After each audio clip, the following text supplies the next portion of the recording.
Welcome to another edition of Resilient Living Podcast, a show dedicated to improving quality of life for both people and planet through liberation and independence, moving you from surviving to thriving and living life on your own terms. This is episode 24, and it's how to age healthy. I'm in my mid-40s, and I'm starting to feel a little sore here and there. I'm starting to notice that a lot of things are changing. My sleeping patterns are changing. My hunger is changing. I don't really need to eat so much. I can't really eat as much as I used to eat. And I noticed this with my grandfather, who I spent a lot of time with, and I noticed that he would wake up at like 2 in the morning and he'd watch his Bible channels and stuff like that, and he'd be up late. And I asked him one day, I said, what's going on? And he says, my body's changing. A lot of things are going on. I can't eat as much anymore. I get tired, and I think that a lot of this stuff is normal, but I also think that this is something we should take in consideration and put in some concern about it. Have to go, what can we do to do this really good and healthy? I mean, my grandfather died at the ripe age, I think, of 96. And he was still building things and doing things, not quite, as he was in his 80s, but he was still up there and he was doing things. And I want to be able to stay limber. I want to be able to spend time with my grandchildren and my children, and basically for myself to be healthy. So I think that's kind of what I want to go through today.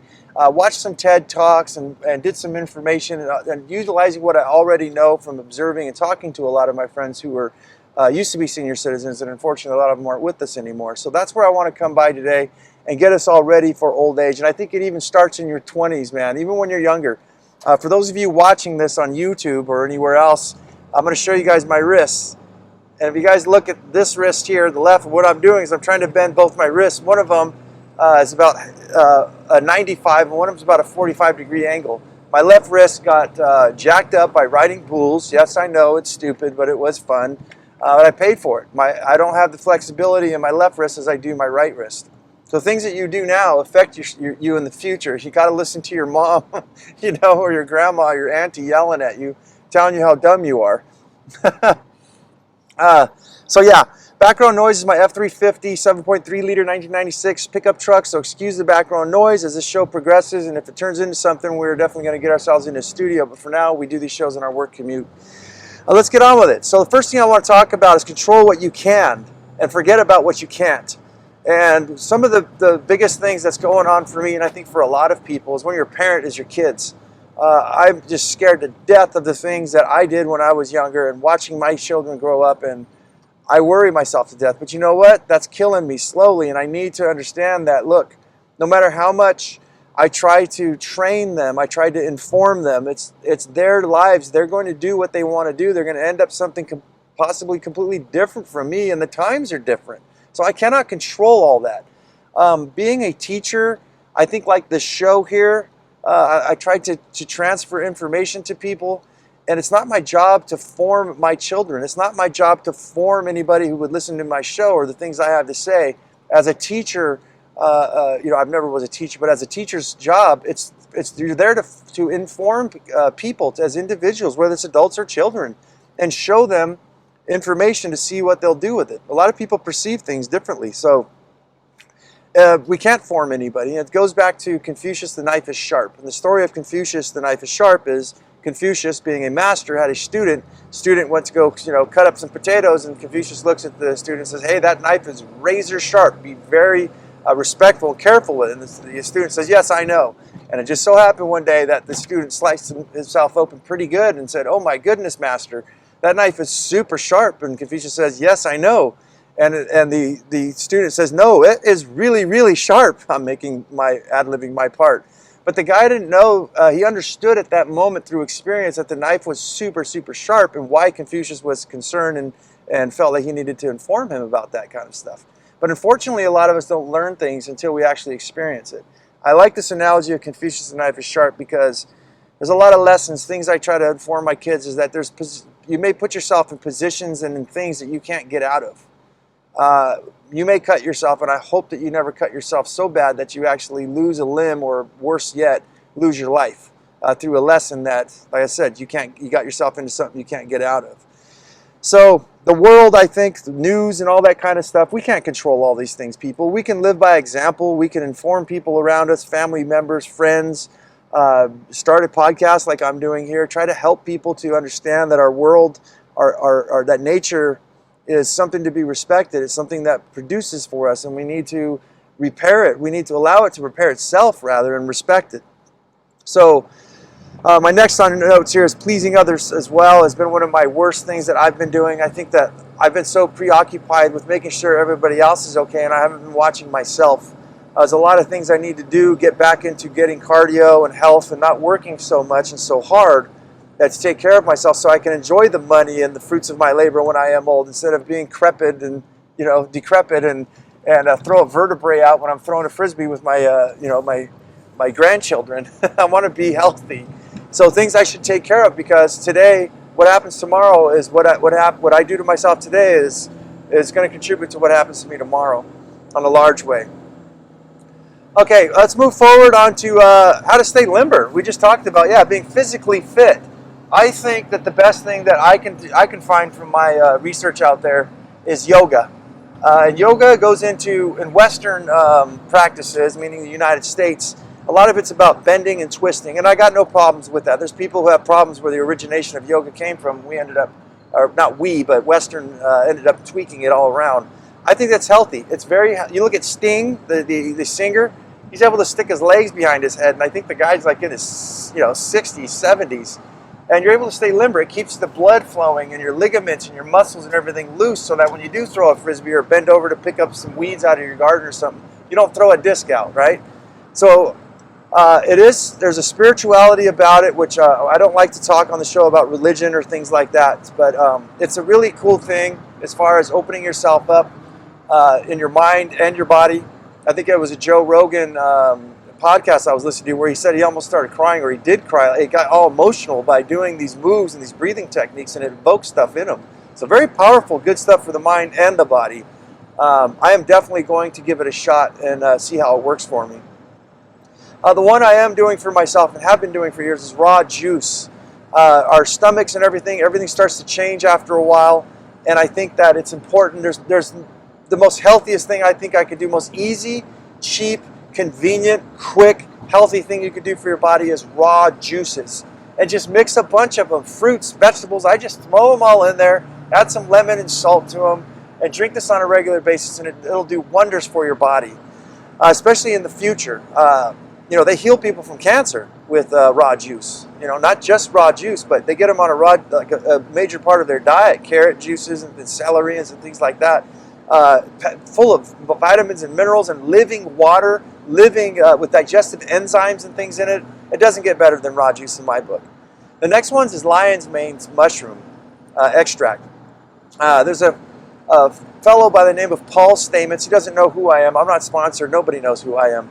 But I followed his work, and that's where I came across it. And basically what they're doing is they're giving this to Alzheimer's patients, and they're having great results. They actually boosted IQ for certain individuals. I think it was in Japan. It took about 30 days for it to kick in before the people actually started becoming smarter and scoring higher on tests. They took it away from them, and it took about 30 days for their test scores and their cognitive abilities to decline. But basically, I've given it to my daughter, who has special needs, and I've seen huge differences. I've heard from the teacher, from the bus driver when she was in school a few years ago.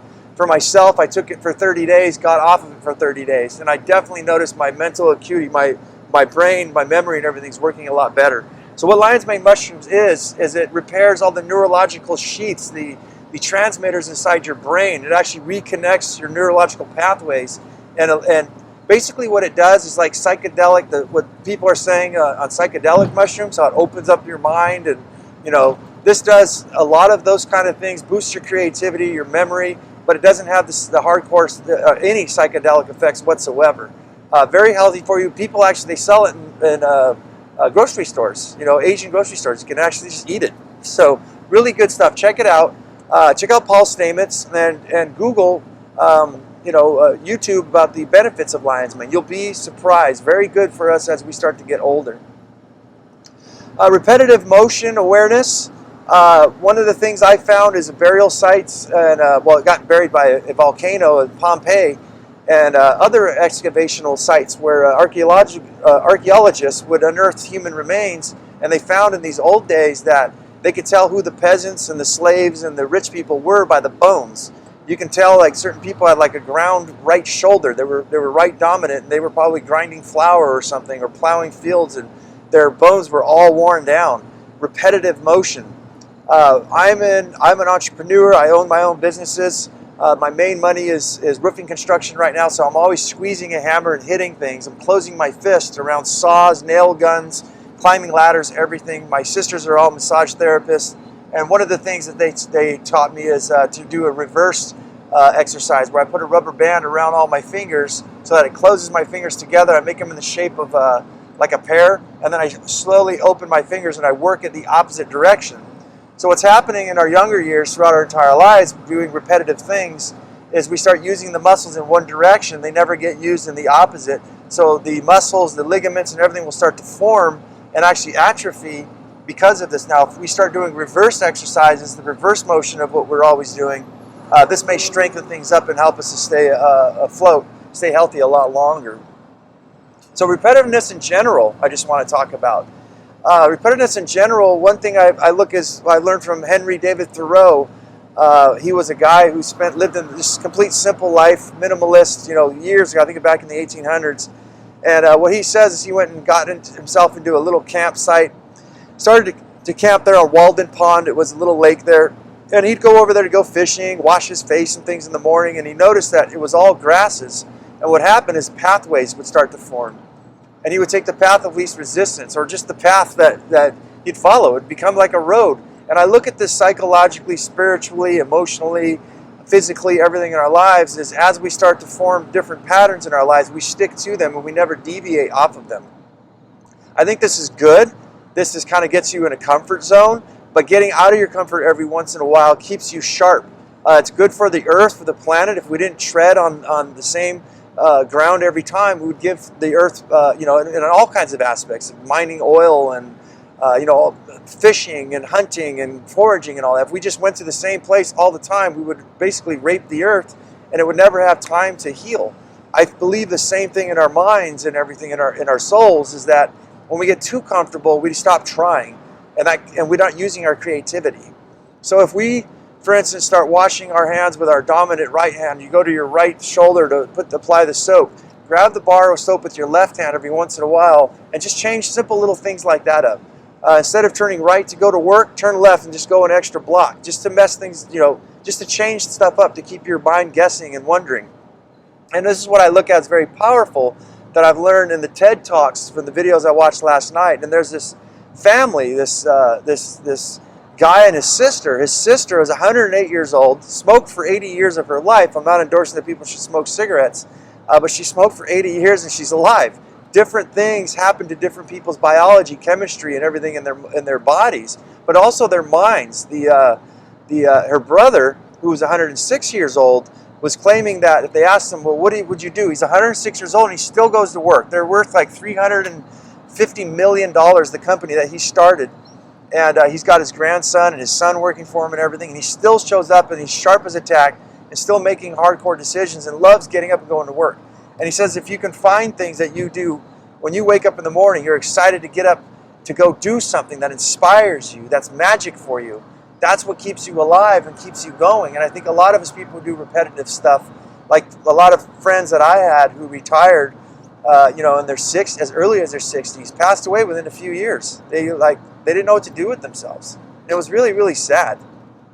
But when I look in contrast to these people who are actually doing things and always staying motivated, they seem to last a lot longer. They seem to live a lot happier. Who gives a crap about living a long time? How about living happily and healthily? So you guys, that's the message I pass on to my children and I want to pass on to you guys today is don't let the world murder your magic. Don't let them kill your curiosity. Stay curious. Stay motivated. Excuse me. When I say magic, it's magic of mind. It's using your imagination to create things and to invent things, innovate everything. We just did a show on that. And to stay positive and always look around you for new things, new experiences that you can do. Why would you not, right? Why would we want to stay doing the same thing? Let's get excited. Let's excite other people. Let's write music and dance and sing and play and create things. Don't lose your magic. Don't let them kill your curiosity. Stay thirsty. Stay thirsty as heck, my friends, as the Dos Equis guys likes to say. So that's the show, guys. If I brought you guys any value, and only if I brought you guys some value, please like, subscribe, give me a thumbs up, thumbs down. Review my show. If you guys can please review my show and you guys want me to keep doing this, you guys be around for a while, reviews are really going to get me off the ground, man. And mention the show to anybody you think would like it. Message me at Resilientlpodcast, gmail.com. Everything's in the descriptions below. Let me know how I'm doing for you guys. If you guys have a specific thing you guys want to hear. Also, Resilient Living Podcast. It's on Instagram now, so I'm doing a couple of, when I have time, putting on some extra material there that you won't find anywhere else. So guys, you can find the show on YouTube and anywhere where they'll let me do the podcast. So as I always say, guys, go out there and have yourself a near-life experience. Don't lose your muchness. Carry on the fire and human up, my friends.